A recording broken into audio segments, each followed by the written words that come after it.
শয়তান আল্লাহকে চ্যালেঞ্জ দিয়েছিল, আল্লাহ আপনি তো জান্নাতে ঢোকাতে পারবেন না, এতগুলো জান্নাত কেন বানালেন? জাহান্নাম আরো বেশি হলে ভালো হতো।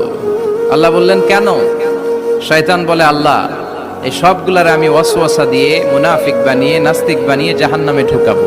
আমি চ্যালেঞ্জ দিলাম, ডান দিক থেকে ধোকা দেব, বা থেকে, সামনে থেকে, পেছন থেকে, নিচ থেকে, রগের শিরা উপশিরায় ঢুকে, মাজরাত দাম যেখান দিয়ে রক্ত চলাচল করে ওখানে ঢুকেও আমি ধোকা দেব। তো আপনি জান্নাতে ঢুকাবেন কেমনে? আল্লাহ বললেন, তুমি আমারও চ্যালেঞ্জ দাও, এত বড় সাহস? আমি তো সব রাজার বড় রাজা, মহারাজা। চিৎকার করে বলেন ঠিক কিনা? মহারাজার সাথে চ্যালেঞ্জ দেয়া যায় না। তুমি আমাকে চ্যালেঞ্জ দাও, ওকে ডান, আই টেক ইউর চ্যালেঞ্জ। আমিও তোমার চ্যালেঞ্জ নিলাম। তুমি আজীবন ধোকা দিবা, আজীবন তুমি গুমরা করবা, বেনামাজি বানাবা, জালিম বানাবা। কিন্তু আমার বান্দা কোনো তাফসীরুল কোরআনের মাহফিলে এসে